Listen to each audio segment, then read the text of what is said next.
प्रेमनगर कस्बा अपनी चाय, समोसे और उससे भी ज़्यादा अपने रंगीन मिजाज युवाओं के लिए पूरे इलाके में मशहूर था।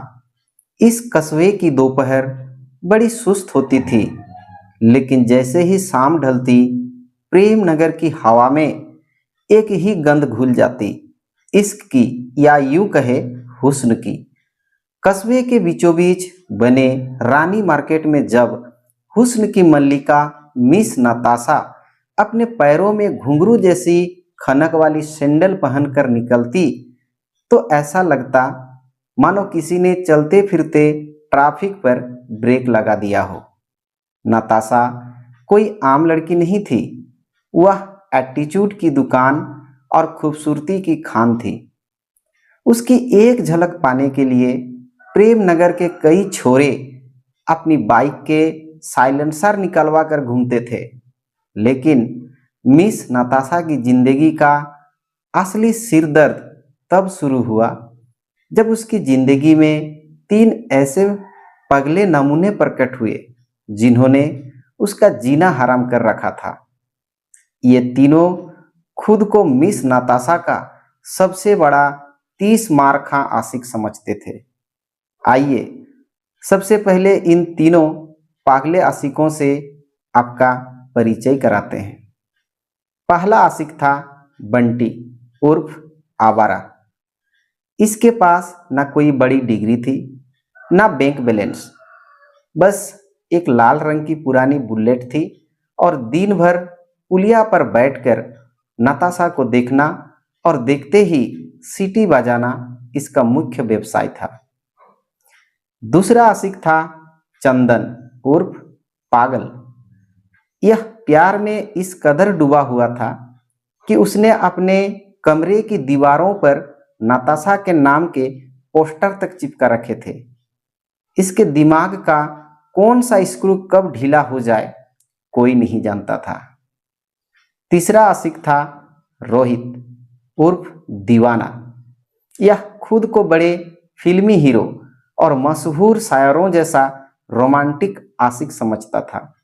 इसकी जेब में हमेशा एक फटी हुई डायरी और एक पेन रहता था, ताकि मौका मिलते ही नताशा को अपनी शायरी सुना सके।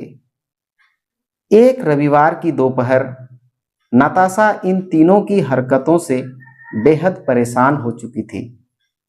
उसने सोचा कि कुछ देर पार्क में जाकर अपना दिमाग शांत किया जाए। वह शहर के एकलौते लैला पार्क में पहुंची और एक बेंच पर बैठकर आराम से स्ट्रॉबेरी आइसक्रीम खाने लगी। उसे क्या पता था कि ये तीनों मजनू भी वहाँ किसी न किसी बहाने वहाँ पहुँचने वाले हैं। सबसे पहले एंट्री हुई आवारा बंटी की। वह अपनी खटारा बुलेट को पार्क के गेट के पास रोककर धुआं उड़ाता हुआ नताशा की बेंच के सामने आ पहुंचा। उसने अचानक ब्रेक मारी तो पास बैठे कबूतर फड़फड़ा कर उड़ गए।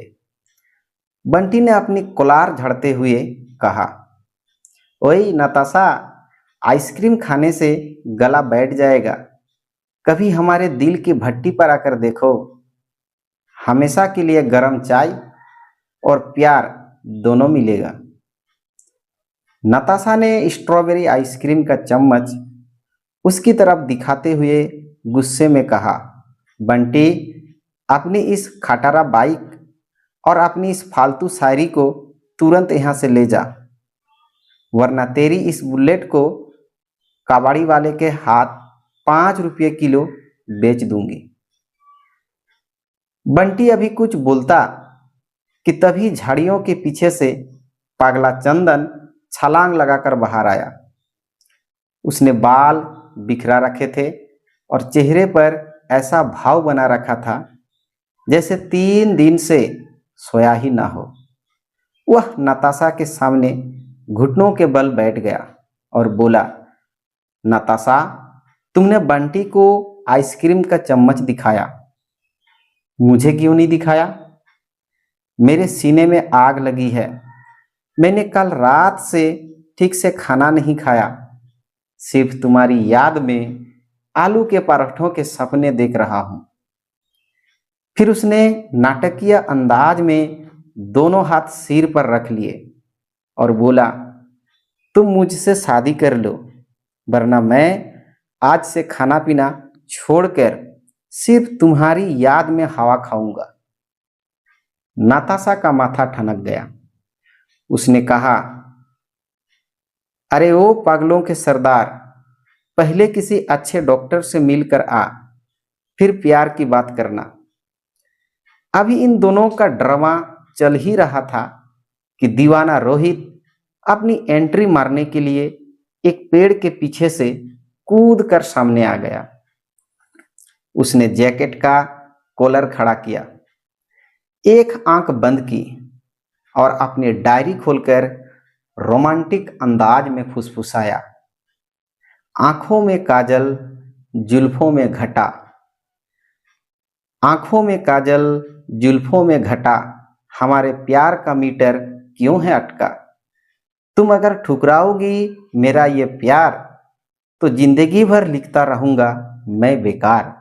रोहित की शायरी इतनी खराब थी कि पास में घास काट रहा माली भी अपनी मशीन बंद करके दूसरी तरफ चला गया। नताशा का गुस्सा 7वें आसमान पर पहुंच गया। वह अपनी जगह से उठी, स्कूटी की चाबी उंगली में घुमाई और तमतमाते हुए बोली, सुन लो तुम तीनों, अगर आज के बाद तुम लोगों ने मेरा पीछा किया या मुझे परेशान किया तो मैं सीधे थाने जाऊंगी। फिर पुलिस तुम्हें ऐसा सबक सिखाएगी कि जिंदगी भर शायरी और आवारागर्दी भूल जाओगे। यह कहकर नताशा पार्क से बाहर निकली, अपनी स्कूटी स्टार्ट की और घर की तरफ निकल पड़ी। लेकिन इन तीनों की अक्ल पर तो जैसे ताला पड़ा था।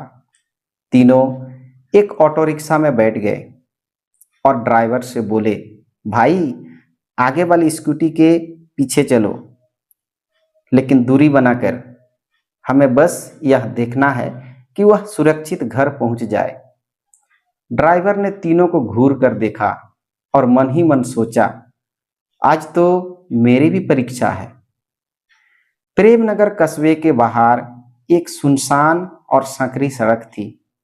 सड़क के ठीक बगल में ब्रिटिश काल का एक पुराना और जर्जर पुल था।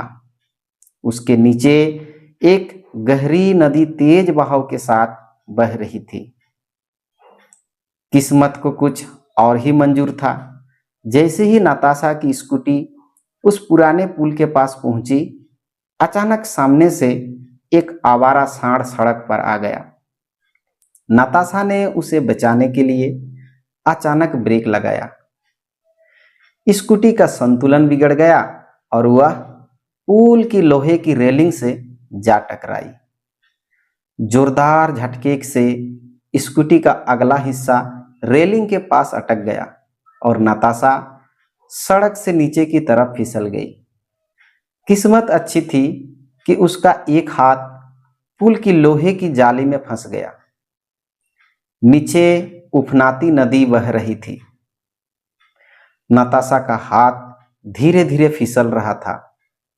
उसने पूरी ताकत से चिल्लाकर मदद मांगी, बचाओ, कोई मुझे बचाओ। उसी समय पीछे से ऑटो वहां पहुंची।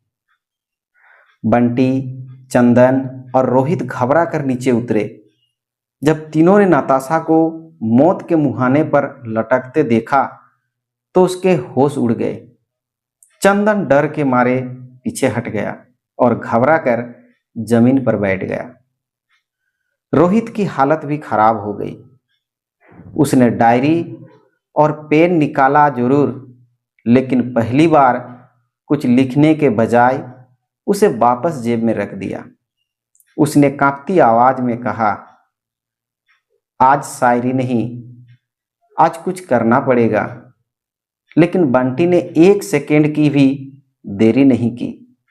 जिस लड़के पर पूरा शहर सिर्फ आवारागर्दी का इल्जाम लगाता था, उसके अंदर का असली इंसान जाग उठा। बंटी ने अपनी शर्ट के बटन खोल दिए, जूते उतारे और सावधानी से पुल की रेलिंग पर चढ़ गया। उसने एक हाथ से लोहे के मजबूत पाइप को पकड़ा और दूसरे हाथ से नताशा की कलाई पकड़ ली। नताशा दर्द से चीख उठी।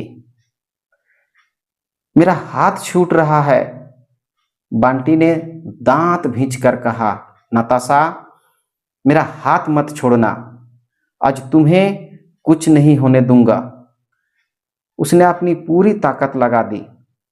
उसके हाथों पर खरोंचे आ गई और खून निकलने लगा, लेकिन उसने पकड़ ढीली नहीं की। धीरे धीरे उसने नताशा को ऊपर खींच लिया। आखिरकार दोनों पुल के किनारे सुरक्षित जमीन पर आ गिरे। कुछ पल तक दोनों की सांसें तेज चलती रही। नताशा के कपड़ों पर धूल लगी थी और हाथ पैर पर हल्की खरोंचे थी। उसने आंखें उठाकर बंटी को देखा। बंटी के हाथ से खून बह रहा था और उसकी शर्ट फट चुकी थी। नताशा की आंखें भर आई। उधर चंदन भी अब संभल चुका था और रोहित ने अपनी डायरी बंद कर दी थी। दोनों समझ गए थे कि बड़ी बड़ी बातें करना आसान है, लेकिन मुसीबत के समय किसी के काम आना ही असली परीक्षा होती है। नताशा धीरे धीरे उठी और बंटी के सामने आकर बोली, बंटी, आज से पहले मैं तुम्हें सिर्फ एक आवारा लड़के के रूप में देखती थी, लेकिन आज तुमने मेरी जान बचाकर साबित कर दिया कि इंसान की पहचान उसकी बातों से नहीं, उसके कर्मों से होती है। बंटी ने हल्की मुस्कान के साथ कहा, तो अब मेरी बुलेट को कबाड़ी में नहीं बेचोगी? नताशा पहली बार जोर से हंस पड़ी। उसने कहा, बुलेट का तो पता नहीं, लेकिन तुम्हारे बारे में मेरी राय जरूर बदल गई है। चंदन ने रोहित के कान में धीरे से कहा, भाई, लगता है हमारी प्रेम कहानी यहीं खत्म हो गई। रोहित ने लंबी सांस लेकर कहा, नहीं भाई, हमारी प्रेम कहानी खत्म नहीं हुई, बस उसका हीरो बदल गया। दोनों उदास चेहरे लेकर ऑटो में बैठ गए। बंटी ने अपनी पुरानी बुलेट उठाई और नताशा से पूछा, घर तक छोड़ दूं? नताशा मुस्कुराई और बोली, आज पहली बार तुम्हारे साथ जाने में डर नहीं लग रहा, लेकिन बाइक धीरे चलाना। बंटी ने तुरंत कहा, आपके लिए तो बुलेट भी बैलगाड़ी की स्पीड से चलेगी। नताशा हंसते हुए उसकी बाइक पर बैठ गई। उस दिन प्रेम नगर में एक बात सबको समझ आ गई, सच्चा प्यार बड़ी बड़ी बातें करने में नहीं, बल्कि मुसीबत के समय साथ खड़े होने में होता है। और बंटी, जिसे पूरा शहर आवारा कहता था, उसी आवारा ने अपने कर्मों से साबित कर दिया कि कभी कभी इंसान का असली चेहरा उसके नाम से नहीं, उसके काम से पहचाना जाता है। तो मित्रों, आपको आवारा, पागल, दीवाना और एक हसीना की यह कहानी कैसी लगी? कमेंट में जरूर बताइएगा। हम फिर मिलेंगे एक नए वीडियो में एक नई कहानी के साथ। तब तक के लिए जय हिंद, जय भारत, धन्यवाद।